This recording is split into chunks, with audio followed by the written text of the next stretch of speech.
La chambre de soins intensifs est plongée dans une pénombre artificielle, seulement troublée par le clignotement régulier des machines.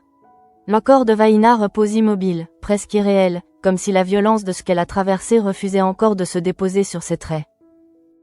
La balle a détruit sa rate, Aaron a dû la retirer pour lui laisser une chance de survivre, mais cette chance reste suspendue à un fil.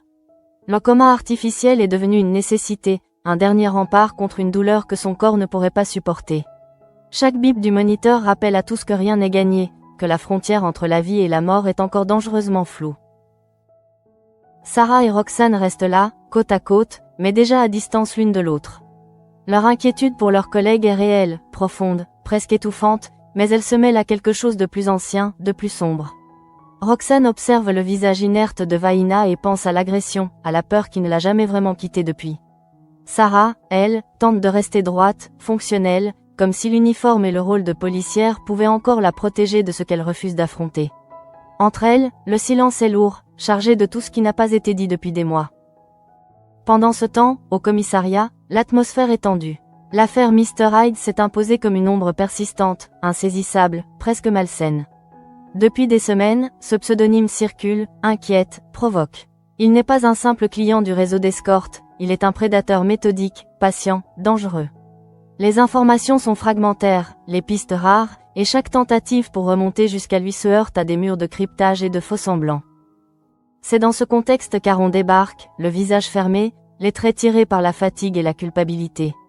Il sait que ce qu'il s'apprête à dire va provoquer un séisme. Face à Karim, Sarah et Roxane, il inspire profondément, comme s'il devait se jeter dans le vide. Il avoue enfin ce qu'il a caché trop longtemps. C'est Vaina qui l'a recruté comme escorte. Ce choix n'était pas seulement une dérive, ni une erreur passagère.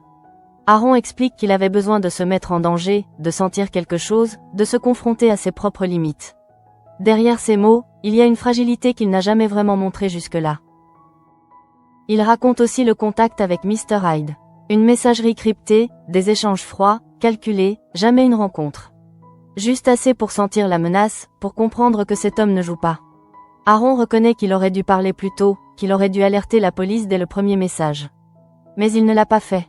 Par honte, par peur, et peut-être aussi parce qu'une part de lui pensait pouvoir gérer seul ce qu'il avait déclenché. Le silence qui suit est pesant. Karim observe Aaron avec attention. Il ne voit pas seulement le médecin imprudent, il voit un homme qui a frôlé quelque chose de très sombre sans vraiment s'en rendre compte. Sarah, malgré la colère qui la traverse, choisit de rassurer Aaron. Il n'y aura pas de poursuite contre lui. Ce qui compte désormais, c'est d'arrêter Mr. Hyde avant qu'il ne fasse d'autres victimes. Dans le même temps, la crise entre Sarah et Roxane s'aggrave. De retour à l'hôpital, la tension explose enfin. Sarah supplie Roxane de rentrer à la maison, de retrouver une forme de normalité, comme si la vie d'avant pouvait encore être récupérée intacte. Roxane, elle, refuse. Elle met enfin des mots sur ce qu'elle ressent depuis des mois. Elles n'ont pas fait l'amour depuis longtemps. Depuis l'agression, chaque tentative de rapprochement s'est soldée par un rejet. Sarah se ferme, se protège, refuse l'aide que Roxane essaie maladroitement de lui offrir. Roxane avoue qu'elle ne sait plus comment l'atteindre. Elle aime Sarah, mais elle se sent inutile, repoussée, invisible. Rentrer à la maison dans ces conditions serait mentir, faire semblant. Elle a besoin de prendre du recul, de respirer, même si cela signifie s'éloigner. Sarah encaisse le coup, blessée, incapable de répondre autrement que par le silence. Leur couple, autrefois si solide, se fissure un peu plus, fragilisé par des traumatismes non résolus. À ce moment-là, Barr intervient, sans juger, mais avec une lucidité désarmante. Il met Roxane en garde. Rester trop longtemps loin de Sarah pourrait avoir des conséquences irréversibles. Les distances, même nécessaires, peuvent devenir des abîmes. Roxane l'écoute, mais elle sait qu'elle n'a plus la force de faire semblant. Pas maintenant. Pendant ce temps, Karim réfléchit déjà à la suite. L'aveu d'Aaron a ouvert une brèche. Si Mr. Hyde a été attiré par un profil d'escorte, alors il est peut-être possible de l'attirer à nouveau. L'idée est dangereuse, presque suicidaire, mais elle s'impose peu à peu comme la seule option viable. Roxane, malgré sa situation personnelle, se replonge dans ce qu'elle sait faire de mieux.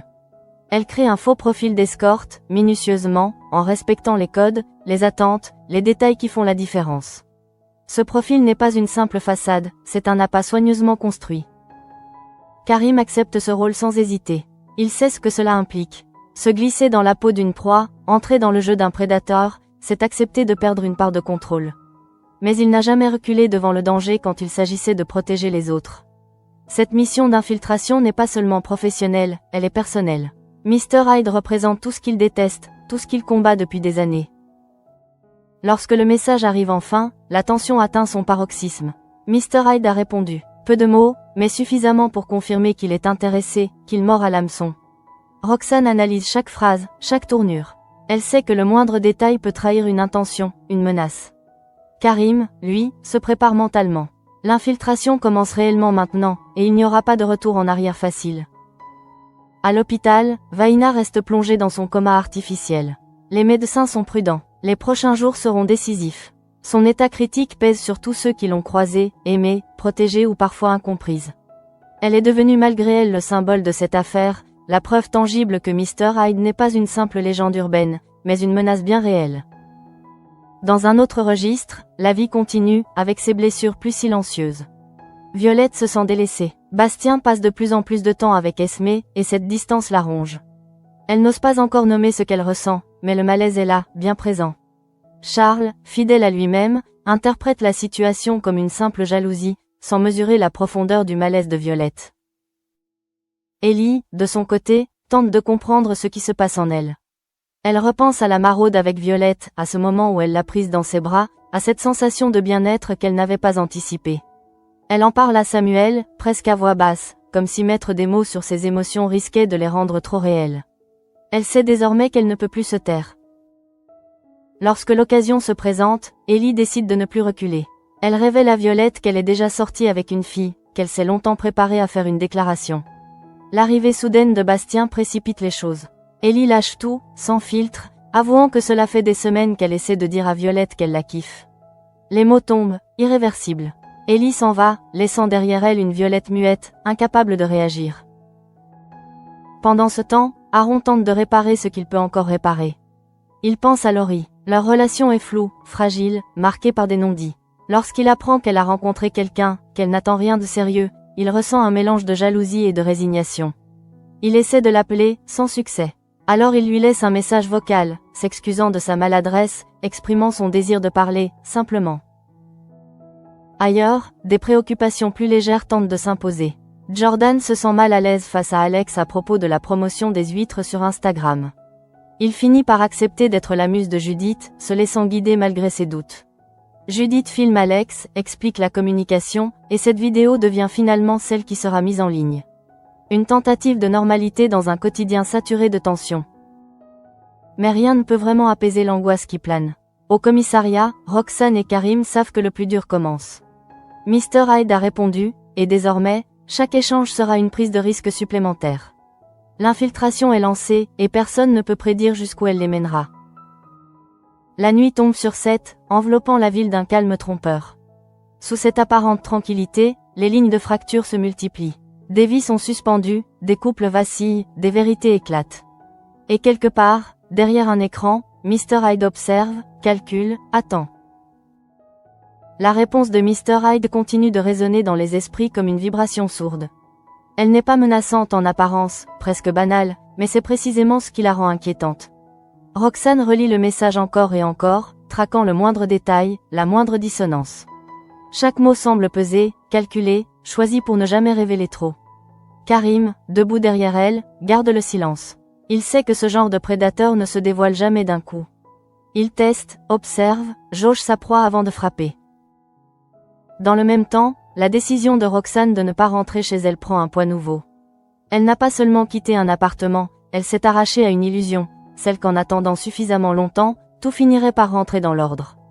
Elle repense aux premiers mois après l'agression, à la patience qu'elle s'est imposée, aux gestes retenus, aux mots avalés. Elle a cru bien faire, protéger Sarah en respectant son rythme. Mais à force de retenue, quelque chose s'est éteint entre elles, doucement, presque sans bruit. Sarah, de son côté, fait semblant de tenir. Elle s'accroche à ses routines, à son travail, à ce rôle de policière qui lui donne encore une structure. Mais dès qu'elle se retrouve seule, les images reviennent. La peur, la violence, l'impression de ne plus contrôler son propre corps.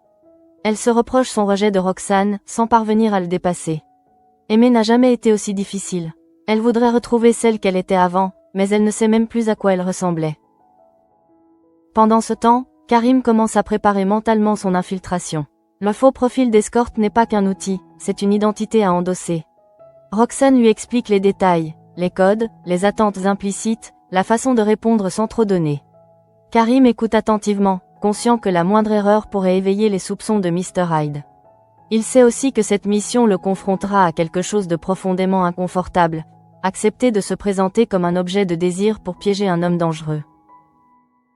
Cette idée le trouble plus qu'il ne l'admettrait. Non pas par honte, mais parce qu'elle le force à regarder une réalité qu'il combat depuis toujours, celle d'un monde où le pouvoir se joue souvent dans des zones grises, où la violence peut prendre des formes insidieuses, presque invisibles. Karim n'est pas dupe. Mr. Hyde ne cherche pas seulement une rencontre. Il cherche une domination, un contrôle, une proie consentante en apparence. À l'hôpital, le temps semble suspendu. Les médecins parlent en termes prudents, évitent les promesses. Le coma artificiel de Vaina est maintenu, son corps a besoin de repos, de silence. Aaron passe la voir dès qu'il le peut. Il s'assoit près de son lit, observe son visage immobile, et laisse la culpabilité l'envahir. Il se demande si tout cela aurait pu être évité. S'il avait parlé plus tôt, s'il avait écouté ses doutes au lieu de les enfouir sous une forme d'adrénaline dangereuse. Il pense aussi à Laurie. Son message vocal reste sans réponse, et ce silence lui pèse presque autant que les reproches qu'il anticipe. Il se rend compte qu'il a souvent utilisé l'ironie et la légèreté comme des boucliers. Mais face à la gravité de ce qui se joue, ses stratégies lui semblent soudain dérisoires. Aaron se sent vulnérable, exposé, et cette sensation l'effraie autant qu'elle le libère. Dans un autre coin de la ville, Violette essaie de mettre de l'ordre dans ses pensées. La déclaration d'Ellie l'a prise de court. Elle ne s'attendait pas à cette franchise brutale, encore moins à ce qu'elle survienne devant Bastien. Elle se sent à la fois flattée, troublée et coupable.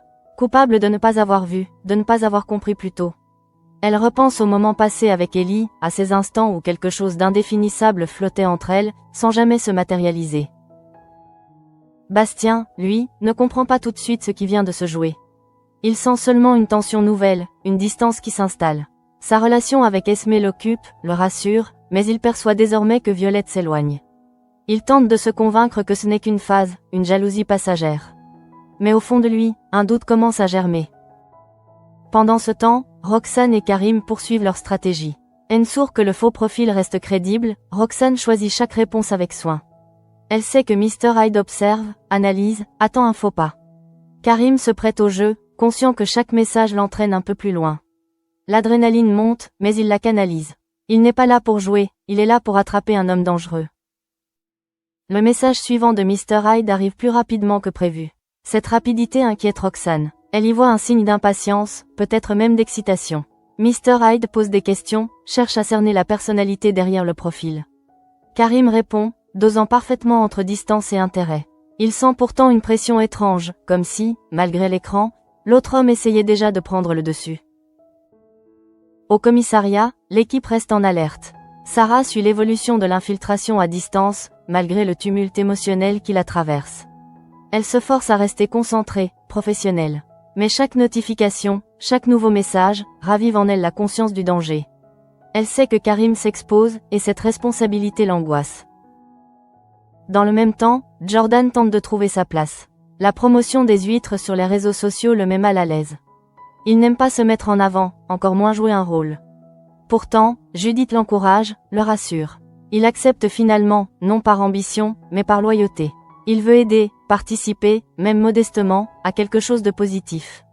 Cette collaboration lui donne un sentiment d'utilité qu'il n'avait pas ressenti depuis longtemps. La nuit avance, et avec elle, les incertitudes. À l'hôpital, Vaina lutte silencieusement. Au commissariat, Karim s'enfonce dans une mission où la frontière entre rôle et réalité devient de plus en plus floue. Roxane tente de garder le contrôle, tout en portant le poids de sa propre vie qui se désagrège. Sarah, elle, oscille entre force et fragilité, incapable de choisir laquelle de ces deux facettes la définit encore. Quelque part, derrière son écran, Mr. Hyde observe. Il se nourrit de cette interaction, de cette sensation de pouvoir. Il ne sait pas encore qu'il est suivi, traqué, encerclé. Mais il sent que quelque chose se joue, que cette rencontre virtuelle n'est pas comme les autres. Et c'est précisément ce qui le rend plus dangereux encore. La ville s'endort, ignorant que sous cette surface paisible, des vies basculent déjà. Rien n'est encore arrivé, et pourtant, tout semble sur le point d'exploser. La conversation avec Mr. Hyde change subtilement de ton. Ce n'est rien de spectaculaire, rien qui puisse être immédiatement signalé comme une menace explicite, mais Roxane le sent. Elle connaît ce type de glissement imperceptible, ce moment où le masque commence à se fissurer. Les questions deviennent plus personnelles, plus insistantes, moins centrées sur l'échange professionnel et davantage sur le contrôle. Karim, toujours devant l'écran, sent une tension nouvelle s'installer dans son corps.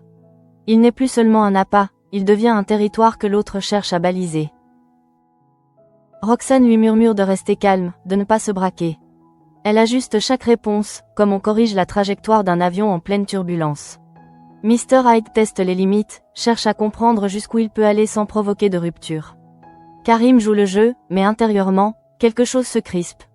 Il reconnaît ce type de domination feutrée, cette façon de s'imposer sans jamais hausser la voix. Dans le même temps, Sarah lutte pour rester concentrée. Elle suit l'opération depuis le commissariat, les yeux rivés sur les écrans, mais son esprit divague sans cesse. Chaque mot échangé avec Mr. Hyde fait écho à sa propre expérience, à cette impression d'avoir perdu le contrôle sans même s'en rendre compte. Elle serre les dents, refuse de se laisser submerger. Elle n'a pas le droit de faiblir, pas maintenant. Pourtant, la distance avec Roxane la ronge. L'absence physique devient une présence oppressante. L'appartement vide lui renvoie une image qu'elle ne supporte plus. Elle comprend, au fond d'elle, que Roxane a raison. Le problème est plus profond que ce qu'elle veut bien admettre. Mais reconnaître cela, c'est accepter de regarder en face une peur qu'elle s'efforce d'éviter depuis des mois. À l'hôpital, Aaron observe l'évolution de l'état de Vaina avec une attention presque obsessionnelle. Les médecins restent prudents. Les paramètres sont stables, mais fragiles. Chaque amélioration potentielle est aussitôt tempérée par une réserve, un conditionnel. Aaron se sent inutile, coincé dans une attente qui le confronte à ses propres choix. Il se demande si son besoin de danger n'a pas contaminé ceux qui l'entouraient, s'il n'a pas, d'une certaine façon, contribué à ce qui est arrivé à Vaina. Il repense à ses échanges avec Mr. Hyde, à cette messagerie cryptée qui lui semblait presque abstraite à l'époque. Aujourd'hui, il mesure la réalité de la menace. Il aurait voulu être plus courageux, parler plus tôt, assumer. Mais le passé ne se réécrit pas. Il ne lui reste que le présent, et l'espoir fragile que Karim parvienne à aller au bout de cette mission. Pendant ce temps, Violette reste enfermée dans un silence qui inquiète. La déclaration d'Ellie l'a laissée sans voix, littéralement. Elle n'a pas su quoi répondre, ni comment réagir. Elle se repasse la scène en boucle, chaque détail prenant une ampleur nouvelle. Elle se rend compte qu'elle a longtemps confondu confort et amitié, qu'elle s'est peut-être protégée derrière des habitudes rassurantes pour ne pas se poser de questions plus dérangeantes. Ellie, de son côté, regrette presque sa franchise, non pas pour ce qu'elle a dit, mais pour la manière dont elle l'a dit. Elle aurait voulu un moment plus intime, moins brutal. Pourtant, une part d'elle se sent soulagée. Les mots sont sortis, irréversibles. Elle n'est plus prisonnière de son silence. Désormais, la balle est dans le camp de Violette, et cette attente est à la fois douloureuse et nécessaire. Au commissariat, Roxane remarque un détail qui la met en alerte. Mr. Hyde propose une rencontre. Rien n'est encore fixé, mais l'idée est lancée, presque naturellement. Karim reste impassible, mais son regard se durcit. C'est le moment qu'ils attendaient, et celui qu'ils redoutaient le plus. Une rencontre signifie une avancée décisive, mais aussi un danger concret. Mr. Hyde ne joue plus uniquement derrière un écran. Roxane insiste pour temporiser, pour ne pas accepter trop vite. Elle sait que l'empressement peut trahir une intention policière. Karim acquiesce. Il répond avec prudence, laissant entendre une ouverture sans jamais confirmer. Mr. Hyde, en retour, se montre intrigué. Il apprécie cette résistance mesurée, cette impression de ne pas tout maîtriser. Ce jeu d'équilibre devient de plus en plus périlleux. Dans le même temps, la crise entre Sarah et Roxane atteint un point de non-retour silencieux. Sarah se rend compte que l'éloignement de Roxane n'est pas une punition, mais une conséquence. Une conséquence de son refus d'affronter sa propre vulnérabilité. Elle ressent un mélange de colère et de tristesse, incapable de dire laquelle domine. Elle voudrait appeler Roxane, lui dire qu'elle comprend, qu'elle essaie. Mais les mots restent bloqués, prisonniers d'une peur qu'elle n'arrive pas encore à nommer. La nuit tombe à nouveau sur Seth, et avec elle, une impression d'étau qui se resserre. Mr. Hyde continue d'écrire, plus présent, plus insistant. Karim sent la pression monter, non seulement professionnelle, mais intime. Il commence à comprendre que cette infiltration ne se joue pas uniquement sur le terrain de l'enquête, mais aussi sur celui de l'endurance psychologique. À l'hôpital, Vaina demeure immobile, mais son combat silencieux irradie tous ceux qui gravitent autour d'elle. Elle est devenue, malgré elle, le point de convergence de toutes ces trajectoires brisées, de ces choix difficiles, de ces vérités repoussées trop longtemps. Et tandis que chacun avance à tâtons, persuadé de garder le contrôle, une certitude s'impose lentement. Mr. Hyde n'est plus une simple menace abstraite. Il est désormais au cœur du dispositif, prêt à franchir un cap. Et lorsqu'il le fera, personne ne pourra prédire qui en sortira indemne. La proposition de rendez-vous ne tarde pas à prendre une forme plus précise. Mr. Hyde ne parle toujours pas de lieu exact, ni d'heure, mais ses messages changent de texture. Ils deviennent plus suggestifs, presque possessifs. Il ne se contente plus de séduire, il exige une disponibilité mentale, une attention constante. Roxane perçoit immédiatement le piège. Ce type d'homme ne cherche pas seulement un corps, il cherche une emprise. Et chaque réponse de Karim doit désormais nourrir cette illusion sans jamais la laisser devenir réalité. Karim ressent cette pression jusque dans sa respiration. Il n'a jamais été aussi conscient de son propre corps, de la manière dont il est perçu, imaginé, fantasmé par un inconnu dangereux. Il sait que pour Mr. Hyde, l'attente fait partie du plaisir. Alors il ralentit volontairement le rythme, impose des silences calculés, des réponses tardives. Une stratégie risquée, mais nécessaire. L'impatience pourrait pousser Mr. Hyde à se dévoiler davantage, ou au contraire, à devenir imprévisible. Roxane, concentrée sur l'écran, sent pourtant ses propres limites vaciller. L'infiltration l'oblige à rester plongée dans un univers qu'elle connaît trop bien, celui des agressions déguisées, des rapports de force masqués. Chaque mot de Mr. Hyde réactive des souvenirs qu'elle préférerait enfouir. Elle se force à rester professionnelle, analytique, mais la fatigue émotionnelle s'accumule. Et cette fatigue se mélange à celle de sa vie personnelle, déjà fragilisée. Dans le même temps, Sarah craque enfin. Loin du commissariat, seule face à elle-même, elle comprend que fuir ne fonctionne plus. L'absence de Roxane n'est plus seulement douloureuse, elle est révélatrice. Elle met à nu ce qu'elle refusait d'admettre. Depuis l'agression, elle n'a pas seulement peur du contact physique, elle a peur de perdre le contrôle, peur d'être vue comme faible, brisée. Et cette peur l'a conduite à repousser celle qu'il aimait le plus. Sarah décide de faire un pas, maladroit mais sincère. Elle rejoint Roxane. La confrontation est tendue, chargée d'émotions retenues trop longtemps. Les mots sortent difficilement, parfois trop tard, parfois trop violemment. Sarah avoue sa honte, son blocage, cette sensation d'être enfermée dans un corps qui ne lui appartient plus tout à fait. Roxane écoute, partagée entre compassion et épuisement. Elle comprend, mais elle est à bout. Roxane lui dit alors ce qu'elle n'a jamais osé formuler clairement. Aimer Sarah ne lui suffit plus si elle doit s'effacer, disparaître, attendre indéfiniment. Elle a besoin d'être désirée, reconnue, touchée, pas seulement tolérée. Cette vérité fait mal, mais elle est nécessaire. Sarah encaisse, consciente que cette conversation pourrait tout aussi bien sauver leur couple que l'achever. Pendant ce temps, au commissariat, la situation avec Mr. Hyde franchit un nouveau seuil. Il insiste désormais pour une rencontre réelle. Il évoque un lieu neutre, discret, sans jamais le nommer. Karim sent que le temps joue contre eux. Refuser trop longtemps pourrait éveiller la méfiance, accepter trop vite serait suicidaire. L'équilibre est fragile, presque intenable. Roxane propose un compromis, une pseudo-acceptation, conditionnée, floue. Assez pour maintenir l'intérêt, pas assez pour fixer un rendez-vous immédiat. Mr. Hyde réagit aussitôt. Sa réponse est polie, presque charmante, mais une pointe d'agacement transparaît. Il n'aime pas qu'on lui impose des règles. Ce détail confirme les soupçons de Roxane. Derrière le masque, l'homme supporte mal de ne pas dominer totalement l'échange. À l'hôpital, Aaron apprend que l'état de Vaina reste critique mais stable. Ce statu quo est à la fois un soulagement et une torture. Il se sent suspendu dans une attente qui lui rappelle cruellement ses propres contradictions. Il se reproche encore son silence, son attirance pour le danger, cette spirale qui l'a conduit trop près de Mr. Hyde. Il se promet intérieurement que, si Vaina s'en sort, il ne refera plus jamais les mêmes erreurs. Violette, quant à elle, reste silencieuse face à Ellie. Elle n'a toujours pas trouvé les mots, mais son trouble est évident. Elle se rend compte que cette déclaration a fissuré quelque chose en elle, une certitude qu'elle croyait immuable.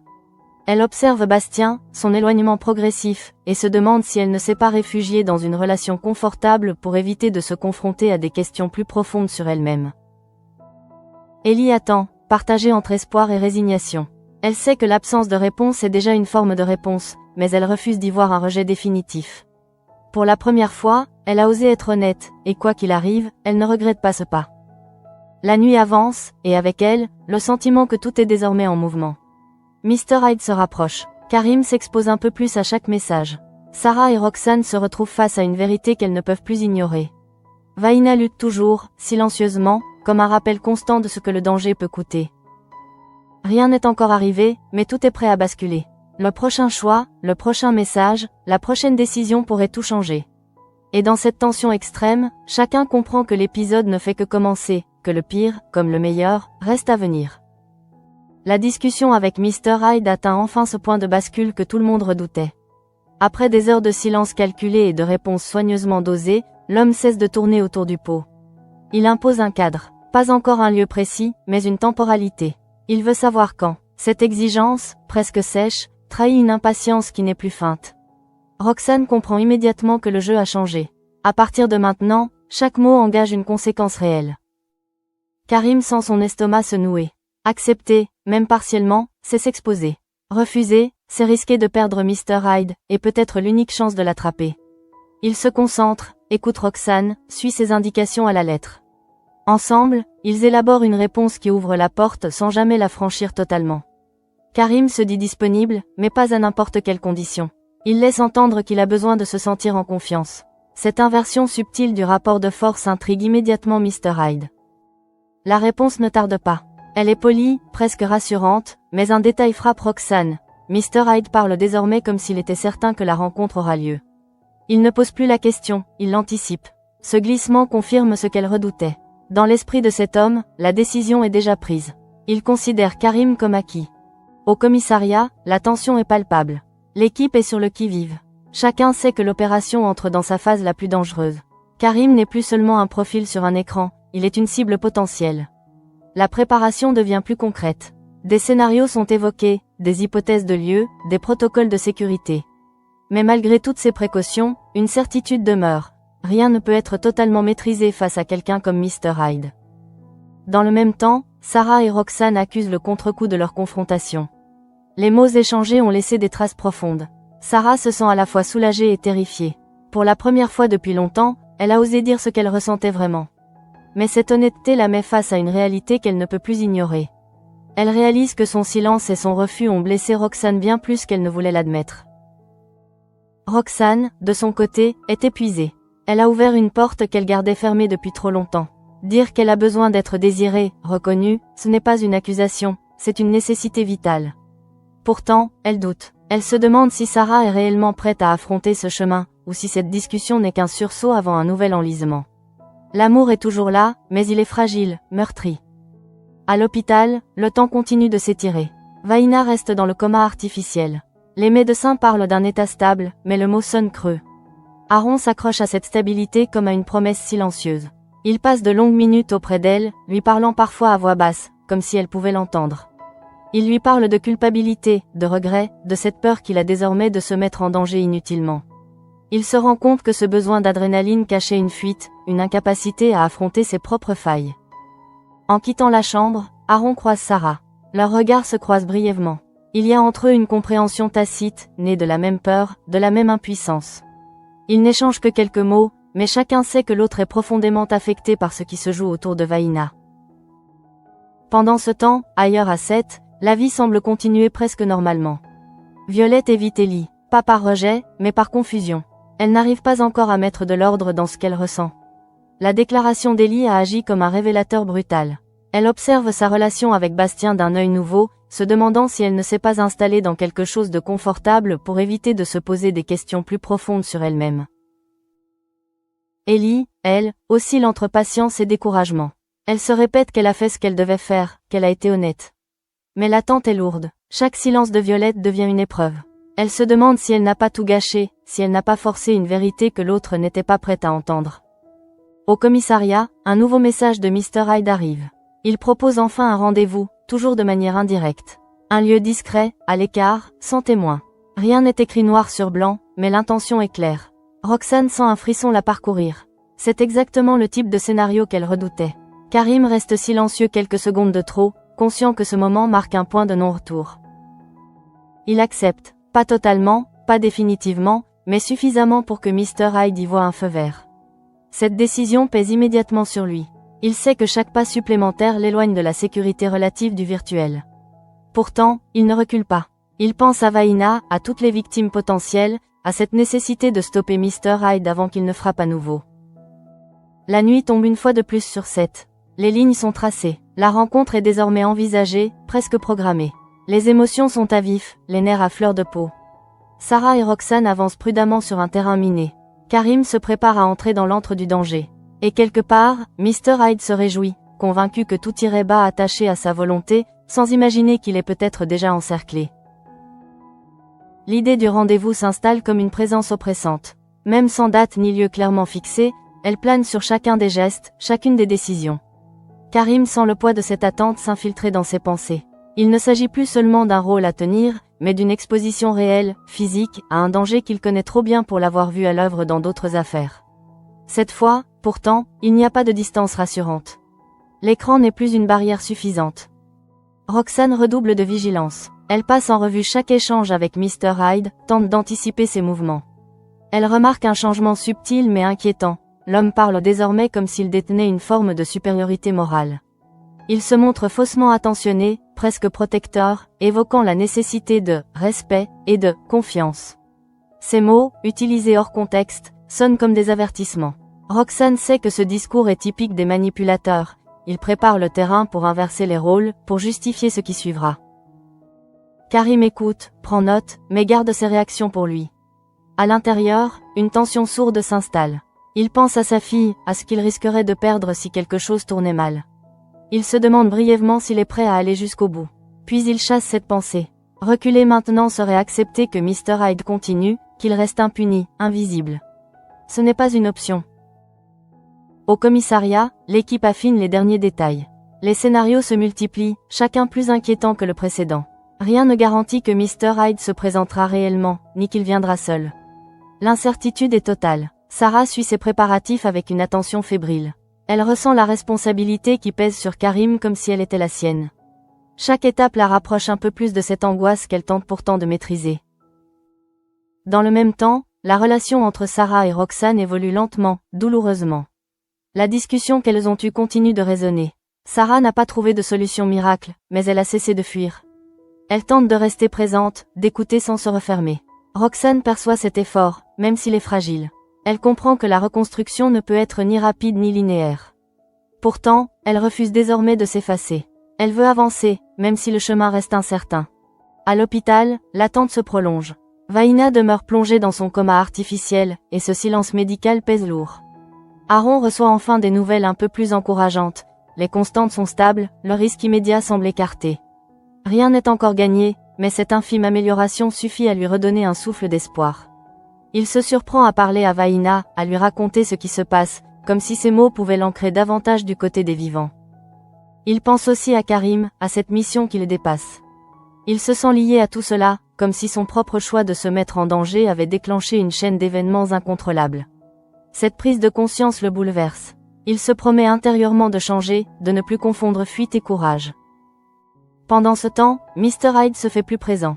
Ses messages se succèdent, plus insistants, plus intrusifs. Il pose des questions personnelles, cherche à établir une forme d'intimité artificielle. Roxane remarque qu'il évite systématiquement de parler de lui-même. Il détourne, esquive, recentre toujours l'échange sur l'autre. Cette asymétrie la met en alerte. Elle y voit le signe d'un homme habitué à contrôler le récit, à ne jamais s'exposer. Karim répond avec prudence, mais sans l'étau se resserrer. Il réalise que Mr. Hyde attend désormais une preuve de soumission, quelque chose qui confirmerait son emprise. Ce constat glace Roxane. Elle sait que la prochaine étape pourrait être décisive, dangereuse. L'homme ne se contentera pas de paroles. Il cherchera un geste, une disponibilité, une faille. Dans un autre registre, Violette commence à sortir lentement de son mutisme. Elle observe Ellie de loin, hésite. Elle comprend que la déclaration qu'elle a reçue l'a obligée à regarder en face des sentiments qu'elle n'avait jamais vraiment explorés. Sa relation avec Bastien lui apparaît désormais sous un jour différent, moins évident. Elle n'est pas prête à répondre à Ellie, mais elle ne peut plus faire comme si rien ne s'était passé. Ellie, de son côté, tente de se concentrer sur autre chose, mais chaque pensée revient inévitablement à Violette. Elle se répète que le temps fera son œuvre, que la pression ne servirait à rien. Pourtant, l'incertitude la ronge. Elle a ouvert une porte et ne sait pas ce qu'elle découvrira derrière. La nuit s'installe à nouveau sur Seth, lourde et silencieuse. Les préparatifs du rendez-vous approchent de leur terme. Karim se prépare mentalement à ce qui l'attend, conscient que cette infiltration pourrait bien être l'épreuve la plus dangereuse de sa carrière. Roxane tente de rester forte, malgré les résonances personnelles que cette affaire ravive en elle. Sarah avance pas à pas, déterminée à ne plus se cacher derrière le silence. Et quelque part, dans l'ombre, Mr. Hyde attend. Il croit tenir sa proie. Il ignore encore que chaque message qu'il envoie resserre un peu plus le filet autour de lui. Mais dans ce jeu de dupes, la moindre erreur pourrait être fatale. Tout est désormais en place pour un face-à-face dont personne ne sortira indemne. L'instant qui précède un basculement est souvent trompeur. Rien ne paraît spectaculaire, rien ne crie danger, et pourtant tout est déjà en train de se jouer. Karim le sent au plus profond de lui. L'attente du rendez-vous avec Mr. Hyde s'est transformée en une tension presque physique, une pression constante qui ne le quitte plus. Chaque vibration de son téléphone résonne comme un avertissement. Il sait que désormais, la moindre réponse peut déclencher quelque chose d'irréversible. Le message arrive enfin. Court, dépourvu d'émotions apparentes. Mr. Hyde confirme. Le lieu reste volontairement vague, mais suffisamment précis pour être réel, accessible, isolé. Roxane lit et relit les lignes, le cœur serré. Tout dans la formulation lui déplaît. Il n'y a plus de séduction, plus de jeu. Seulement une certitude froide. Mr. Hyde parle comme quelqu'un qui ne doute pas une seule seconde de l'issue. Karim ne réagit pas immédiatement. Il ferme les yeux quelques secondes, comme pour graver ce moment dans sa mémoire. Il sait que ce qu'il s'apprête à faire le place en première ligne. Il accepte, pas avec enthousiasme, pas avec bravoure affichée, mais avec cette lucidité lourde de ceux qui comprennent qu'il n'y a plus d'alternative. À partir de cet instant, l'infiltration devient concrète, dangereuse, incontrôlable. Au commissariat, l'atmosphère se tend brutalement. Roxane sent la responsabilité peser sur ses épaules. C'est elle qui a construit le profil, elle qui a tenu la barre depuis le début. Elle sait que Karim joue un rôle, mais elle sait aussi que face à un homme comme Mr. Hyde, le rôle peut très vite déborder sur la réalité. Sarah observe la scène à distance, le ventre noué. Elle voudrait intervenir, ralentir les choses, mais elle comprend que ce n'est plus possible. Le piège est refermé, dans un sens comme dans l'autre. Dans ce même temps, la relation entre Sarah et Roxane se trouve suspendue à cette affaire. Leur discussion récente a laissé une brèche ouverte, fragile. Sarah sent que quelque chose a changé en elle. Elle ne peut plus prétendre que tout ira mieux en attendant. Elle réalise que la peur ne disparaît pas par le silence, qu'elle doit être affrontée, même si cela fait mal.